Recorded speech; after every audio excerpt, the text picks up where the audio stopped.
मोअज़्ज़ज़ हज़रात व ख़वातीन आदाब।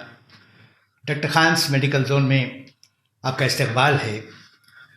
हर बार की तरह हमने इस बार सोचा था कि किसी एक ख़ास मौजू पर गुफ्तगू हो, लेकिन कुछ सवाल आ गए। जैसा कि हमने सवाल और जवाब का सिलसिला शुरू किया है, तो डॉक्टर साहब ने मुनासिब समझा कि इस प्रोग्राम में भी हम उस रिवायत को क़ायम रखें और उन सवालात के जवाबात दें। लिहाजा आज का ये एपिसोड भी हमारा सवालों जवाबात पर मुबनी है। मैं ख्वाहिश करता हूँ जैसा कि आप अब हमारा ताउन कर रहे हैं, इसको बरकरार रखें और हम ये कोशिश जारी रखेंगे कि आपकी खिदमत में बेहतरीन से बेहतरीन प्रोग्राम लेकर हाजिर हों, ताकि आपकी दिलचस्पी भी बढ़े और आपको फ़ायदा भी पहुँचे। बहरहाल आज का ये प्रोग्राम भी सवाल और जवाब पर मबनी है। बस आज हमें कई सवालात आए हैं। पहला सवाल है डॉक्टर साहब, ये ईदैन अहमद साहब हैं जो बेंगलुरु के। क्या नाम है? ईदैन अहमद। ईदैन अहमद जी। ईदैन, अच्छा, ईदैन अहमद हैं जो बेंगलुरु से ताल्लुक़ रखते हैं और लगता है उनके बच्चों का कुछ रंग गहरा है जी। तो वो चाहते हैं गहरा कि काला, गहरा, अच्छा जी जी, सांवला डार्क बोलिए है, ना, डार्क है, सांवला हाँ जी। सांवला बोलिए। तो वो चाहते हैं कि उनके बच्चों का रंग किस तरह गोरा हो, कैसा खुला उनका रंग जी जी कैसा हो सकता है डॉक्टर साहब? दरअसल देखिए, किसी एपिसोड में मैंने कहा था कि बच्चों का रंग जो है माँ बाप के रंग से बहुत मिलता जुलता है। उससे मुतासिर होकर ही वो तमाम चीज़ें अल्लाह मियाँ बच्चे को पैदा करता है। लेकिन यहाँ आने के बाद ये रंग का जो कालाहट और रंग जो सांवला जो होता है, उसकी एक वजह है कि हमारे जिस्म में और जिल्द में मेलानिन की बहुतात होती है, अफरात होती है। मेलानिन सेल, ये वो सेल हैं जो इंसान को बहुत धूप के जलने से बचाती है, लेकिन उसकी अगर ज़्यादती आ गई तो रंग काला हो जाता है। तो लिहाजा अब मेलानिन सेल, जैसे मान लीजिए कि सेल्स यहाँ भरे हुए हैं, तो हमारे इलाज से, हमारी कोशिश से हम लोग इसको अलग अलग हटा लेते हैं। मेलानिन जब दूर हो जाता है तो जो है उसका रंग पीला पीला होकर के ज़रा गहरा यानी गोरा रंग बन जाता है। अब इसके टोटल इलाज के लिए दरअसल कई किस्म के टैबलेट देने पड़ते हैं, बायोटीन वगैरह वगैरह वगैरह, बहुत सी चीज़ों की ज़रूरत पड़ती है। अब ऐसे ही मैं अगर बोलूँ आपको तो ज़रा मुश्किल हो जाता है। फिर भी जो है कुछ क्रीम्स ऐसे हैं, जैसे कि फेयरनेस क्रीम है, जैसे कि फेयर ब्लश है, जैसे कि पिगमेंटो है, जैसे कि एलोवेरा जेल है। डॉक्टर साहब एक दरमियान में माफ़ी जी, चाहूँगा, जी। ये चीज़ें आप, ये अद्वियात आपके पास मिल जाती हैं आपके हाँ, क्लिनिक पर? तमाम चीज़ें मेरे पास तो मिल जाती हैं, जी। बाहर तलाश करें। हाँ। अगर वो नहीं मिलती तो सीधा मुझसे रुजू करें। जी। मेरा टेलीफोन नंबर तो आप स्क्रीन पे देख हाँ, हाँ, रहे जी, हैं। जी, जी। तो उस पे पूछेंगे कि ये चीज़ मौजूद है, तो लेकर के जाते हुए, लेकर के ऐसे ही जाने के बजाय मुझे ज़रा मिलने तो बहुत कंसल्ट अच्छा कर लें आपसे। जी, क्योंकि बाहर जो क्रीम मिल रहे हैं वो तमाम क्रीम में जो है वो पीएच की मात्रा ज़्यादा होती है, और उससे जो है फ़ायदे के बजाय नुकसान हो जाता है। जब तक क्रीम लगाएंगे तब तक कलर अच्छा रहता है। तो यहाँ जो है ये ऐसा नहीं है, ये नॉन केमिकल किस्म के क्रीम्स हैं जिनको लगाने से माशाल्लाह 3-4 महीनों में रंग काफ़ी हद तक खुल जाता है। और ये खुशी की बात ये है कि जिन लड़कियों का रंग सांवला है वो मेरे पास आती हैं और रंग अच्छा हो जाने के बाद माशाल्लाह उनकी निस्बत हो जाती है, उनकी शादी हो जाती है। और आप मिठाइयाँ खाते हैं? जी जी। अब वो मशहूर है, मैंने सुना। बिल्कुल कहा जी ये मिठाइयाँ भी मिलती हैं और फिर दुआएं भी बहुत मिलती हैं। वही। फिर वो जो है वो माँ बाप तो दुआएं देकर जाएंगे ही। उसके बाद जब वो शौहर के साथ आएंगे तो मुझे बड़ी खुशी होती है। लिहाजा ये क्या साहब हैं, उनको जरा, ये ईदैन अहमद साहब। ईदैन अहमद साहब, आप जो है मेहरबानी से मुझे मिलिए। मैं इंशाअल्लाह ताला मैं आपको जितना हो सका मैं ये करूँगा, मदद करूँगा आपकी। हाँ जी डॉक्टर साहब, ये भी हम लोग पिछले गुफ्तगू में भी ये जिक्र उठा था कि जिल्द की रंगत जो है मौसम के यानी आबो हवा से भी असरअंदाज। हाँ बिल्कुल बिल्कुल हो सकता है। अब जैसे कहते हैं कि कश्मीर के लोगों का रंग एकदम खुला होता है और अफ्रीका के लोगों का रंग काला होता है। तो इससे साबित होता है कि आबो हवा का असर भी बिल्कुल होता है। मगर आपने लफ्ज़ कश्मीर का लिया, कश्मीर तो बहुत ठंडा है। कश्मीर की लोगों को देखिए, कश्मीर की औरतों को देखिए, उनमें जाज़बियत नहीं होती। रंग बहुत ज़्यादा अच्छा होता है, वो खूबसूरत है, स्मार्ट है, सब कुछ है। मगर वो जो नमकीनपन जिसको कहते हैं, जो तीखापन जिसको कहते हैं, जिससे कि औरत बहुत ही भली और खूबसूरत लगती है, वो नहीं होता उनमें। क्योंकि टू मच ऑफ कोल्डनेस हो जाता है। अच्छा। बहुत ज़्यादा जब वो हो जाता है तो चिकनाहट चेहरे की ख़त्म हो जाती है और वो जाज़बियत भी ख़त्म हो जाती है। लिहाजा वही होता है जो अफ्रीका में, अफ्रीका तो खैर पैदाइशी तौर पर हाँ, है, वही। उनकी जेनेटिक ये अच्छा। फीचर ही सही होती है वो। अच्छा। लेकिन अब हम लोग अगर हिंदुस्तान की बात करें तो आप देखिए साउथ का कलर, दरमियानी इंडिया का कलर जी, और जी, नॉर्थ शुमाल कलर में का काफ़ी बहुत फ़र्क पड़ता है। बहुत फ़र्क होता है। जी। वो इसलिए कि टू मच ऑफ ह्यूमिडिटी, हाँ। बहुत ज़्यादा गर्मी की वजह से भी ऐसा होता है। तो लिहाजा कि जो उतना ज़्यादा काले शख्स को दोबारा गोरे करना ज़रा मुश्किल होता है। मुश्किल। ज़्यादा तौर पर ये लगता है जी। जैसे अब एक नया मॉलिक्यूल निकला है हाँ। ग्लूटाथियोन, उसके अगर इंजेक्शन हाँ। लेते हैं तो इंशाल्लाह डीएनए है वो तक सही हो जाता है। मुझे एक लतीफ़ा याद आ रहा है डॉक्टर साहब, जी, जी। दरमियान में, बहुत हंसेंगे आप। डिलीवरी हुई है, हाँ, हाँ, और शौहर बैठा है और नर्स जो है बच्चे को लाती है, हाँ। लाकर बाप को देती है। बच्चे का रंग बहुत काला है। अच्छा। तो नर्स कहती है कि भाई बच्चा बहुत काला है। तो मर्द कहता है कि कोई बात नहीं, फितरी बात है, हमेशा वो जली हुई चीज़ देती है मुझे।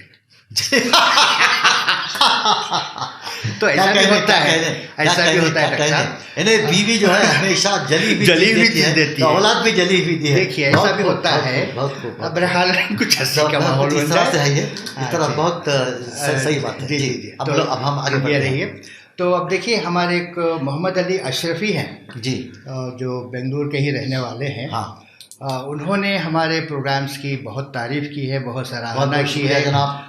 और हम मोहम्मद अली साहब का शुक्रिया अदा करते हैं। इसी तरह उनकी हौसला अफजाई हमें हासिल रही तो हम अपने प्रोग्राम को और आगे ले जा सकेंगे। कहते हैं कि इस हमारे जो 2 एपिसोड होते हैं, एक न्यूट्रिशन ऑल द वे और एक जो हाँ जी, हाँ जी, हाँ जी, हाँ जी। तो 2 की जगह 3 इसको कर लें। ओहो भाईजान, मोहम्मद अली साहब, मोहम्मद अली अशरफी साहब, हम आपके ममनून हैं कि आपको हमारे प्रोग्राम इतने ज़्यादा पसंद हैं कि आप इन्हें 2 के बजाय 3 बार देखना चाहते हैं। अब क्या है कि भाई हमारी भी कुछ फैमिली है, हमारी भी कुछ ज़िम्मेदारी है, हमारी भी जो है मतलब है, मुझे भी दोस्त अहबाब से मिलना पड़ता है। ये आपके पास जो 15 मिनट का जो एपिसोड पहुंचता है उसके पीछे तकरीबन 2 घंटे लगते हैं। जी, जी। ये इतनी ज़्यादा तैयारी के बाद ही कुछ ना कुछ होता है ये। लिहाजा जो है मुश्किल है, 3 बार का तो मुश्किल, 2 बार अगर हम दोबारा आपसे मिल लेते हैं यही अल्लाह का शुक्र है, अल्लाह का करम है। माफ़ कीजिएगा 3 बार की तो नहीं, उनका कहने का मतलब ये है कि प्रोग्राम काफ़ी मालूमाती है। जी, जी।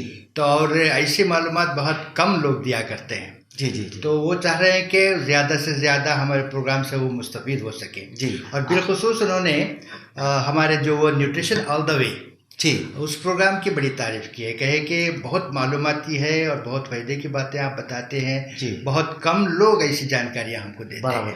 ये हम आपसे ज़्यादा से ज़्यादा क्या कर सकते हैं कि जो 10 मिनट वाला प्रोग्राम को 15 मिनट कर सकेंगे, 15 को 20 मिनट कर सकेंगे, लेकिन तीसरा एपिसोड लेके आना हमारे लिए मुश्किल है। आप माफ़ कर दें तो बड़ी मेहरबानी होगी। अच्छा जी।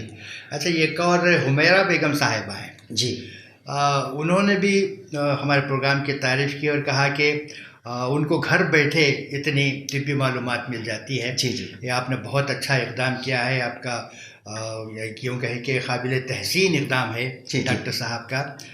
हमें बहुत पसंद आता है प्रोग्राम आपका, हम लोग बाकायदगी से इसको देखते हैं और इस सिलसिले को जारी रखने की उन्होंने ख्वाहिश जाहिर की है। हाँ, और फिर एक मोहतरम अफजल हुसैन साहब हैं जी, उन्होंने भी बहुत पसंद किया है हमारे प्रोग्राम को और बिलखुसूस जो मालूमात हम उन्हें फराहम करते हैं नदीम के ताल्लुक़ से, वो बहुत कारआमद और फ़ायदामंद हैं, वो बताते हैं। तो ऐसी बातें उनका कहना है कि ऐसी बातें उन्हें बहुत कम लोगों की तरफ से मिलती हैं और जिस खुले दिल से हम लोग उनके सामने अपनी बातें रख रही है, ऐसा बहुत कम इत्तेफाक होता है। बहरहाल उन्होंने भी बहुत पसंद किया है। बहुत शुक्रिया हुमैरा बेगम ही है ना? अफजल साहब, हुमैरा ने भी तारीफ़ की है। अच्छा। और यही जो कहने थे वो अफजल हुसैन साहब। अच्छा। तो हम दोनों के मशकूर हैं, एक तो हुमैरा और अफजल हुसैन के। जी। कि इन लोगों को ये पसंद आता है। आप कोशिश करें, मुझे फ़ोन करने के बजाय कमेंट्स बॉक्स में चलें। मैं समझता हूँ ये जितने भी सवाल यहाँ मिल रहे हैं कमेंट बॉक्स से ही लिए गए हैं, तो आपका हमारा कमेंट बॉक्स आजकल ज़रा ज़्यादा मसरूफ़ सा होने लगा है, एक्टिव हो गया है। अब बहुत खुशी हुई हमको कि आपको प्रोग्राम पसंद आता है। आप मौजू पूछिए भाई, सवाल कीजिएगा, पसंद करने ना करने की बात तो अलग हो गई, लेकिन आपको चाहिए कि आप कुछ सवालात करें आपके पड़ोस में किसमें। हमारी कोशिश ये होती है कि हम सीधे सीधे दवा लिखने के बजाय दवा के नाम बताने के कोशिश ये करते हैं कि नेचुरल तौर पर, कुदरती तौर पर घर में बैठकर आप इस तरह इसका इलाज कैसे करवा लें। जी जी। तो ये है, लिहाजा आप क्वेश्चन करते रहें तो बहुत अच्छा, बेहतर ये है। एक सवाल है हमारे बम्बई के रहने वाली हैं जी। जुबैदा बेगम साहबा। जुबैदा जी। जुबैदा बेगम साहबा हैं। हाँ उनकी बच्ची है जिसकी उम्र 10 साल की है जी। और वक्फे वक्फे से उसके मुंह में अल्सर आ जाता है हाँ और कहीं कभी इलाज होता है, थोड़े दिन के लिए उसे फाका हो जाता है, फिर वही शिकायत। अच्छा। तो इसके लिए क्या करें वो? ये एक बहुत इम्पोर्टेंट सवाल है। मैं चाहूँगा कि जितने भी हमारे देखने वाले हैं, इस अब जो बात मैं बोलने वाला हूँ इस पर ज़्यादा ध्यान दें। दरअसल अल्सर्स जो मुंह में आते हैं वो गले के अंदर यानी गाल के अंदर के हिस्से में जाते हैं, ज़बान के किनारे भी आ जाते हैं। इसकी वजह से बहुत तकलीफ़ होती है, बात करने में भी, खाना खाने में भी बहुत तकलीफ़ होती है। ये जो अल्सर जो आते हैं, ये लोग जो है गर्मी का नाम दे करके इसको फरामोश कर देते हैं लोग। वो कौन साहब ने ये गर्मी और सर्दी का ये उठाया है मुझे नहीं मालूम। दरअसल क्या है कि हमारे जिस्म को तरह तरह के विटामिन की ज़रूरत पड़ती है। तो इसी तरह से हमको B1, B6 एंड B12 ये 3 विटामिन का एक मजमुआ है जिसे बी कॉम्प्लेक्स कहा जाता है। ये 3 विटामिन्स को अगर कमी हमारे जिस्म में जब आ जाती है तो इसका असर जो है मौत अल्सर से आता है, यानी यहाँ कटना शुरू हो जाता है, ज़बान के इस में आ जाता है। तो लिहाजा आपको चाहिए कि आप जो है B1, B6, B12 अगर आप लेती हैं तो ये 1 महीना तक लेंगे तो काफ़ी दिनों तक ये ख़त्म हो जाता है। नहीं, इसके बाद अगर फिर भी ये वापस आ रहा है तो इसको जो है B1, B6, B12 के इंजेक्शंस मिलते हैं। 1 दिन छोड़ के 1 दिन या 2 दिन छोड़ के 1 दिन, इस तरह 6-7 इंजेक्शन दे देंगे तो तकरीबन साल भर तक ये बच्चे को ये प्रॉब्लम नहीं आता। अच्छा, अब दूसरी बात जो मैं बहुत इंपॉर्टेंट ये कहने वाला हूँ कि अक्सर हम लोग जो है ऐसी ज़बरदस्त गलतियाँ करते हैं जिसकी वजह से हम खुद बीमार हो सकते हैं। जैसे घर के साहब जो है बहुत अच्छी चीज़ें लेकर आते हैं घर को, जैसे कि चावल, बेहतरीन चावल जो बाज़ार में मिलता है वो लेकर आते हैं। अब हम लोग घर की औरतों का क्या ख्याल है कि उस चावल को वो पानी में धोएंगे 3 बार 4 बार 5 बार, और इतनी ज़्यादा धोते हैं कि मान लीजिए चावल है तो उसके किनारे पे एक बी कॉम्प्लेक्स और दूसरे विटामिन की एक मिकदार है जो छुपी हुई रहती है। तो इस तरह बार बार पानी में डालकर भिगो कर ये करने से वो जो छुपा हुआ विटामिन और बी कॉम्प्लेक्स की मिकदार उसमें से निकल जाती है। तो इसको अगर इस तरह के चावल को अगर पका के खाएंगे तो सिर्फ पेट भरना है मगर न्यूट्रिशन नहीं मिलेगा आपको। तो लिहाजा लाएंगे, अच्छे चावल आते हैं आपके घर, मुझे पता है, तो लेकर के जो है आप उसको 1 बार पानी में धोएंगे, उसके बाद सीधे प्रेशर कुकर में ये कर लेंगे। प्रेशर कुकर को किस लिए मैं जोर देता हूँ कि वो खुलता नहीं, वो जब पकता है तभी वो आवाज़ करता है कि पक गया, तो नीचे उतार लेते हैं हम लोग, तो उसमें न्यूट्रिशन भाप बनकर उठता नहीं। तो लिहाजा या उसको गंजी जैसे निथारने की भी ज़रूरत नहीं पड़ती उसको, उससे भी जो है चावल का न्यूट्रिशन ख़त्म हो जाता है। तो ये दोनों चीज़ों को अवॉइड करेंगे। तो तीसरी और बहुत अहम बात यह है कि घर के साहब जब तरकारी वगैरह, जब सब्ज़ी वगैरह लाते हैं तो वो जो चुनकर ही अच्छे चीज़ें लेकर आती है। तो हमारी औरतों की एक आदत पड़ गई है, बल्कि लत हो गई है, बल्कि बुरी आदत ये पड़ गई है कि उसको जैसे कि कैप्सिकम लो, भिंडी लो और बिनीस लो, कुछ भी, उसको पहले तो धोएंगे, उसके बाद कट करेंगे, काटो फिर पानी में डालो।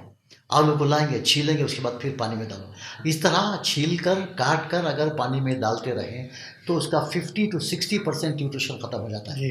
तो लिहाजा क्या चाहिए कि आपको किसी भी किस्म की सब्ज़ी को लाओ, पहले ऊपर से धो लो, कट करो, सीधे इसमें डालना, सीधे सालन में डाल देंगे तो न्यूट्रिशन बच जाएगा। इस तरह से अगर हम न्यूट्रिशन को ख़त्म करते जाएंगे तो बच्चों में क्या अल्सर, बड़ों में अल्सर भी आ जाएगा, नाखून ख़राब हो जाएंगे, नाखून थोड़ा सा छीलेंगे तो नाखून टूट जाएंगे, उसमें विटामिन ए डी की कमी की वजह से चलती ठोकर लगेगी तो मार बहुत ज़्यादा होगा, दर्द की शिद्दत ज़्यादा हो जाती है, बहुत ज़्यादा फ़र्क पड़ने लगता है। तो लिहाजा चावल को और सब्जियों को जो है जितना कम धोएं।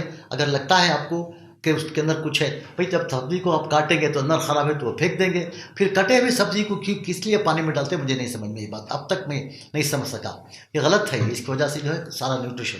तो मैं समझता हूँ अब जो मोहतरमा ने अपनी बच्ची के लिए, क्या नाम बताया आपने उनका?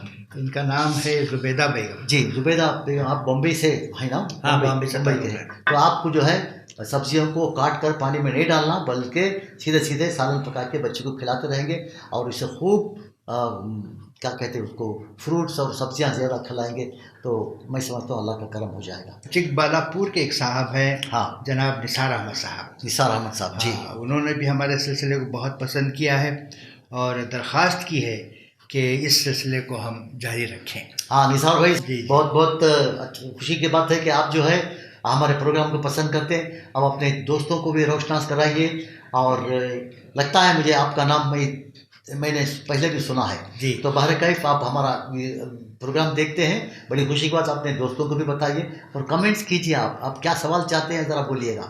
अब मैं बार मैं बता रहा हूँ आपको कि हम लोग जो जवाब देंगे तो दवाएं के साथ, बड़ी मुश्किल के साथ दवाएं देंगे, वरना जो है कुछ ऐसे तरीके बताएंगे जिसके ज़रिए से आपको बीमारी ख़त्म हो सके। बहुत बहुत शुक्रिया आप। डॉक्टर साहब, एक आखिरी सवाल है, निहायत पेचीदा। जी हलीमा फिरदौस साहिबा हैं जिनकी उम्र 42 साल है। जी। श्रीनगर से आपका ताल्लुक़ है। श्रीनगर कश्मीर। हाँ, कश्मीर से ताल्लुक़ है। उनकी छातियों में दर्द होता है जी। ज़रा सा भी धक्का लगा तो तकलीफ़ होती है। और फिर आगे लिखती हैं कि अगर बच्चे खेलते खेलते भी कभी उनसे टकरा जाए तो वो दर्द से तड़प उठती हैं। अच्छा। ये एक बार तो डॉक्टर साहब ने कहा था कि मुमकिन है ये कैंसर की इब्तिदा हो या कैंसर की अलामतें आप में पैदा होने लगी हो, इस वास्ते आप टेस्ट करवाएं या मेमोग्राम जिसको कहा जाता है वो करवाएं। हाँ। लेकिन वो टेस्ट भी उनका नाकाम रहा। वो पूछती हैं कि इसके लिए क्या वजह है। अच्छा। और क्या इसके लिए किया जाए। भाई बड़ा पेचीदा सवाल है। सवाल पेचीदा तो नहीं, ये समझ में नहीं आने वाली बात इन्होंने पूछी है।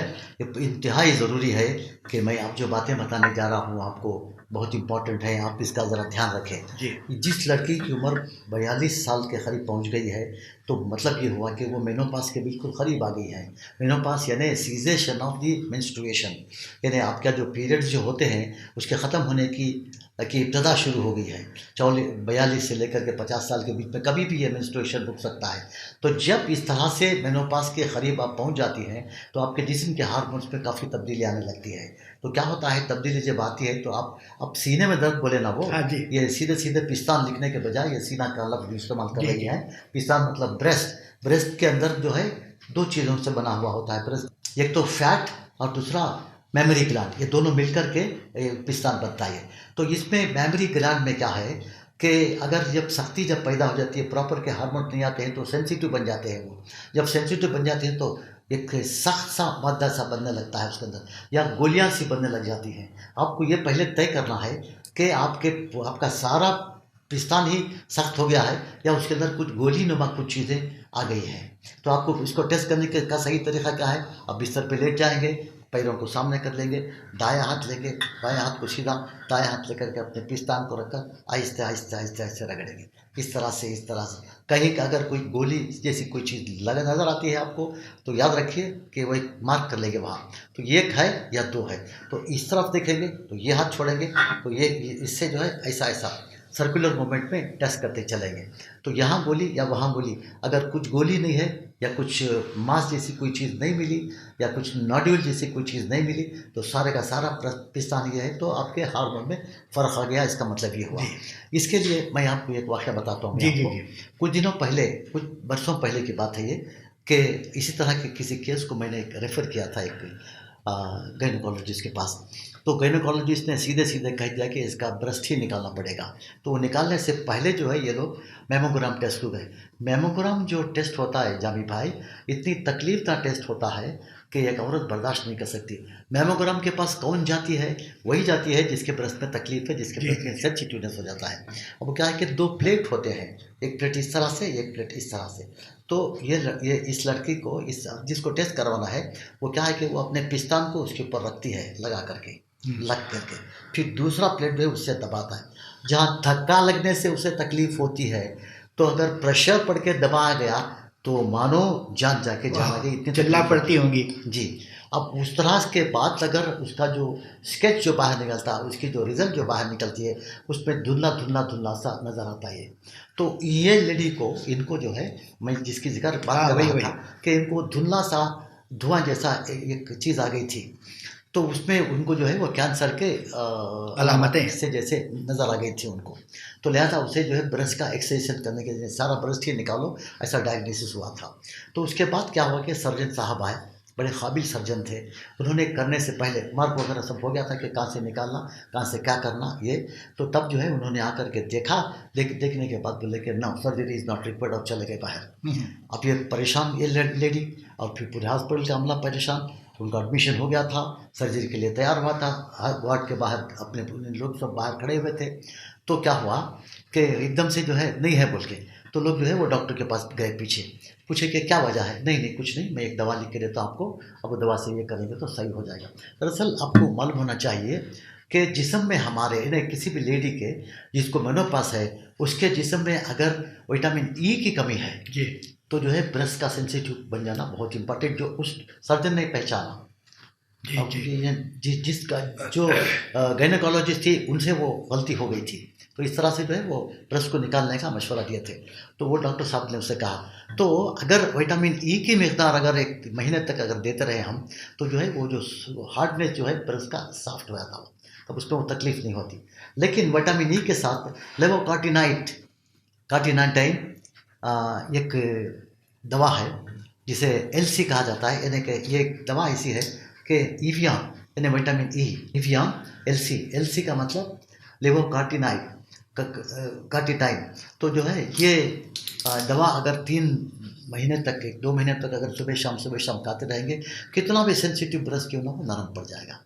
अच्छा वही नहीं, लोगों के जो है पिंडलियाँ भी सख्त हो जाती है, जहाँ भी जिस्म में सख्ती पैदा होती है, तकलीफ होती है, तो इसका इस्तेमाल करें, इंशाल्लाह बिल्कुल सही हो जाएगी। जी जी जी तो मैं भी इनसे मोहतरमा से कहूँगा जी कि आप चूँकि सर्द इलाके में रहती है, जी जी इसको 2 महीने लेंगे, इंशाल्लाह सही हो जाएगा। कोई परेशानी की बात नहीं, कोई ये नहीं है, आप ज़रूर इसका इस्तेमाल करें।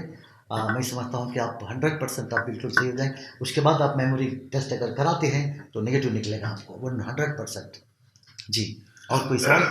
नाज़रीन, मैं समझता हूँ कि आज की गुफ्तगू नहायत कारआमद और मुफीद रही।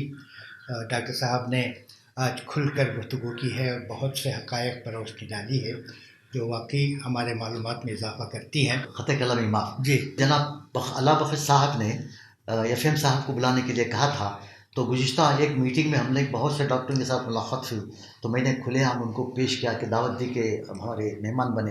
तो 4-5 डॉक्टरों ने मेरे सामने आकर के दिए हैं, मेरा टाइम टेबल उनका मिल गया है। सबसे पहला नंबर एफएम का है, एफएम के बाद दूसरे लोग सब आते जाएंगे इंशाअल्लाह। अलग अलग डॉक्टर साहब से मुलाकात कराई जाएगी। जैसा कि डॉक्टर साहब ने अभी फरमाया कि जैसे मोइनुद्दीन साहब माहिर आँखों के डॉक्टर अमराज चश्म हमारे साथ जुड़ जाएंगे अगले प्रोग्राम में। अगर आप बीनाई के ताल्लुक़ से या आँखों की किसी तकलीफ़ के ताल्लुक़ से कुछ जानना चाहती हैं तो आप अपने सवालात भेज दें। जब मोइन साहब हमारे दरमियान शरीक रहेंगे तो हम वो सवालात उनके सामने रखेंगे ताकि आपको उसका जवाब मिल जाए। बहरहाल बहुत बहुत शुक्रिया आपका। खुदा हाफिज़।